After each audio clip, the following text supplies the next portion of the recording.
Tama o i le langi Iau tau nofo fealofani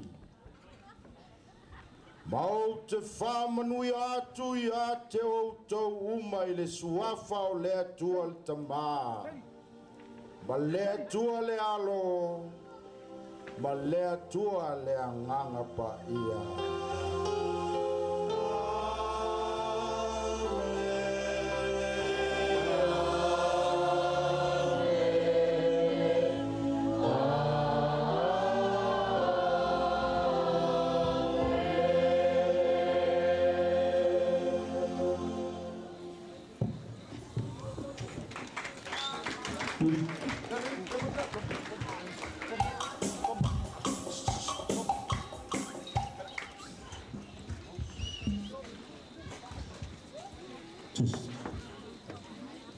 Ia, lau whionga wau puni matani.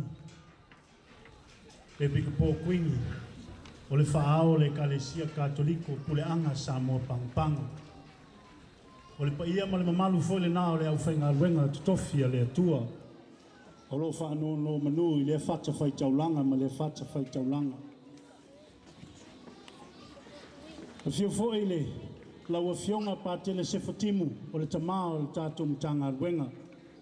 Whengai ngā taulangi atu I tele ma whai vae ma le nua leongi, lau sunga tau tofi te vale ma le whalitua. Ni isi o taulanga soifua le nua leongi, o lo latu tala whauto I whata whai taulanga I fia I tonu o le tātou nuu ma le awhio anga. Sumaya lau sunga kalimeli, timu, whalitua fo I a kalala, ia e leo whata simai e whionga pā televeni. Ai whasili lau whionga te mai tei sā mi tālina, a lo whawhitai.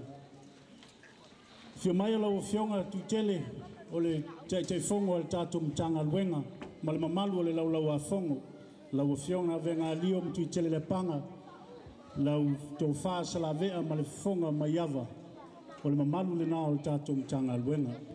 Wa mai ale mātou wha evangelia, o se tau mwhainga vai le nā le foiala sa I lawa. O mātou wha tau ainga le finangalo le whionga pātele.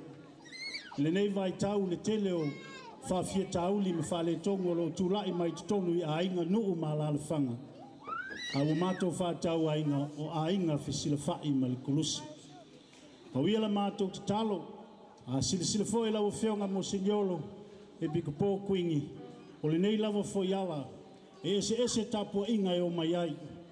A o le nganga o le a inga e whisila whai ma le kulusi. O le nganga mongi le nao le nuu le nei. Se teimi o maumua ta apel fileli I tu wa ma le fua. I tawia na mātou te talo I le atua I wha penang wha fuoloa le soifua lau whionga e pika pō kuingi wapung matangi. A wā le tātou pule anga Samoa Pangpanga.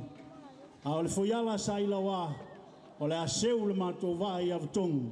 Fai se mātou malolo a Emmanuel tātou a whawhitai soifua.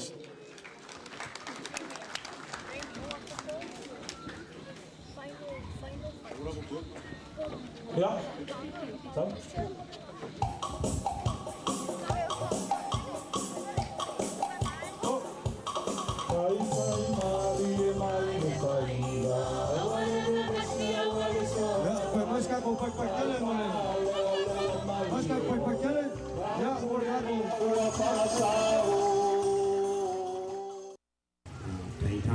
Ati oe mo se Punawaya Kalasia, na ne mātana wenga, I le Swafu Tama, Marialo, Marianganga Pai Ia.